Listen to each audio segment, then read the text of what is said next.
Nasa bansa na ang Japanese royals na sina Emperor Akihito at Empress Michiko para sa kanilang state visit. Dumating sila pasado alas 3 ngayong hapon. Mismong si Pangulong Aquino ang sumalubong sa royal couple.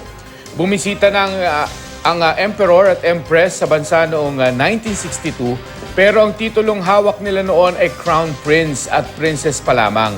Mananatili ang royal couple sa bansa hanggang sa January 30, Sabado. Bukas makikipagkita uli ang dalawa kay Pangulong Aquino para sa isang pulong at bibisita rin sila sa Rizal Monument sa Maynila. Magkakaroon din ng state dinner bukas ng gabi kung saan aawit ang Lubok Children's Choir. Nangyari ang pagbisita ng royal couple kasabay ng ika-60 taon ng ugnayan ng Pilipinas at ng Japan matapos ang ikalawang digmaang pandaigdig.